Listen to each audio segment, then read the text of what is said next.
O Oriente Médio muitas vezes parece um nó, não é? Mas e se existisse uma chave para desatar esse nó?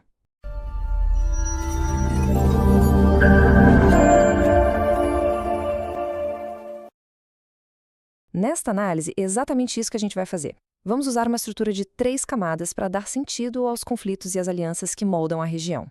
Essa é a pergunta de US$ 1 milhão, né? A complexidade toda vem de, nossa, camadas e mais camadas de história, cultura e política, uma em cima da outra, de um jeito que não é nada óbvio. Mas a boa notícia é que tem sim um jeito de organizar essa aparente bagunça. E o ponto central é este aqui. Para decifrar a região, a gente precisa analisar 3 conceitos fundamentais que definem quem é quem por lá. E o pulo do gato é entender como essas camadas interagem e, principalmente, onde elas batem de frente. Quando a gente faz isso, o quebra-cabeça começa a se montar. Ok, então este é o nosso roteiro. Primeiro, a gente mergulha de cabeça nessas 3 camadas de identidade. Depois, vamos ver como os mapas étnicos e religiosos simplesmente não batem com as fronteiras políticas de hoje. E para fechar, vamos usar a Revolução Iraniana como um estudo de caso para ver tudo isso funcionando na prática. Então vamos lá. Começando pela base de tudo, as 3 camadas: etnia, religião e nacionalidade. São elas que definem os povos do Oriente Médio. O grande problema é que elas raramente se alinham de um jeito organizado. E essa falta de alinhamento, bom, aí está a principal fonte de tensão na região. Para entender como isso funciona, vamos começar pelos mapas humanos. Primeiro, etnia e religião. É isso aí. Antes mesmo de olhar para as fronteiras dos países, a gente precisa entender quem são as pessoas que vivem lá. Etnia, o que é isso, afinal? Pense numa herança cultural compartilhada. A mesma língua, a mesma história, as mesmas tradições. No Oriente Médio, tem um monte de grupos étnicos, uns 15, mas 4 deles são os gigantes da região: os árabes, os persas, os turcos e os curdos. E aqui, atenção, porque vamos esclarecer uma das maiores confusões que existem sobre o Oriente Médio. Iranianos não são árabes, eles são persas. Eles têm uma língua própria, o farsi, que não tem nada a ver com árabe, e uma história imperial riquíssima, super diferente. Entender essa diferença é simplesmente fundamental para a geopolítica de hoje. Agora, a segunda camada, a religião. E aqui o terreno é delicado. A região é simplesmente o berço das 3 maiores religiões monoteístas do mundo: judaísmo, cristianismo e islamismo. Ter um território que é sagrado para tantos grupos diferentes, bom, já dá para imaginar que isso por si só é um foco de tensão constante. Olhando o mapa religioso, a gente vê que o islamismo domina, com cerca de 90% da população. Mas a história não para aí. Existem comunidades cristãs muito antigas que já estavam lá antes do Islã. E, claro, a presença central do judaísmo. E ainda tem outras fés, como os drusos e os yazidis. E vale lembrar, nem todo muçulmano é igual. E essa é a divisão mais importante dentro do Islã: sunitas e xiitas.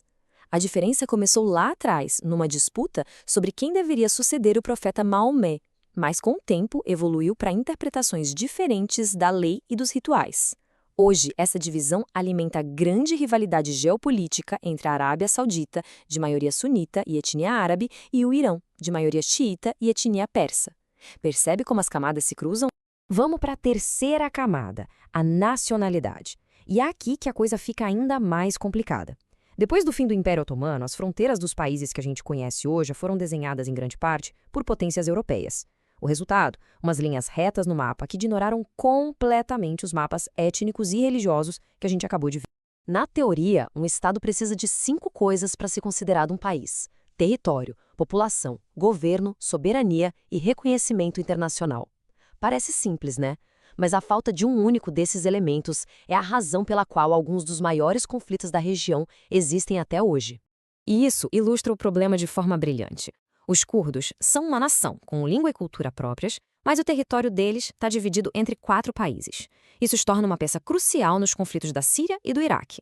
Já os palestinos têm um território, têm uma população, mas a falta de um governo unificado e de soberania total sobre suas terras impede que eles se tornem um Estado completo. Agora, vamos juntar tudo isso. A Revolução Iraniana de 1979 é o exemplo perfeito de como essas 3 camadas de identidade, etnia persa, religião xiita e um forte nacionalismo, colidiram de forma explosiva. E essa colisão redesenhou não só um país, mas o Oriente Médio inteiro. O caminho para a Revolução foi longo. Por décadas, a maior riqueza do Irã, o petróleo, era controlada por estrangeiros. Quando um líder nacionalista, o Mossadegh, tentou mudar isso, ele foi derrubado por um golpe apoiado pela CIA e pelo Serviço Secreto Britânico, que colocaram o Shah de volta no poder. Essa história de interferência de fora e repressão dentro de casa, como no massacre da Sexta-feira Negra, criou um profundo ressentimento. O Shah, então, promoveu uma série de reformas para modernizar o país, a chamada Revolução Branca. Só que para muitos iranianos, especialmente os clérigos xiitas e a população rural, essa ocidentalização forçada era vista como um ataque direto à identidade religiosa e cultural persa deles. A sensação era que a modernidade estava vindo ao custo da alma do país. E no meio de todo esse descontentamento, uma voz surgiu do exílio. O Ayatollah Khomeini, um líder religioso xiita, usou uma tecnologia simples, as fitas cassete, para espalhar sua mensagem. Os sermões dele pedindo o fim da monarquia e a criação de uma república islâmica circularam secretamente, de mão em mão, e inflamaram a população, unificando Khomeini como líder da oposição. A revolução venceu, o Shah fugiu e Khomeini retornou como um herói. Mas o que nasceu das cinzas da monarquia foi algo completamente novo. Uma república teocrática, que imediatamente entrou em rota de colisão com o Ocidente. A mudança foi de 180 graus. O Irã passou de uma monarquia aliada dos Estados Unidos para uma teocracia governada por clérigos onde o líder supremo tem a palavra final. A lei secular foi substituída pela lei islâmica, a Sharia, e os Estados Unidos, que antes eram parceiros, se tornaram o grande Satã. E nada simboliza mais essa ruptura do que a crise dos reféns. Quando os Estados Unidos permitiram que o Shah, já exilado, entrasse no país para tratamento médico, estudantes revolucionários invadiram a embaixada americana em Teherã. Eles mantiveram 52 americanos reféns por 444 dias, um ato que simplesmente destruiu as relações diplomáticas e cimentou uma hostilidade que dura até hoje. Então, no fim das contas, o ponto crucial é este. Rótulos simples como árabe ou muçulmano não são suficientes. Para entender o Irã, é preciso entender que ele é persa e xiita.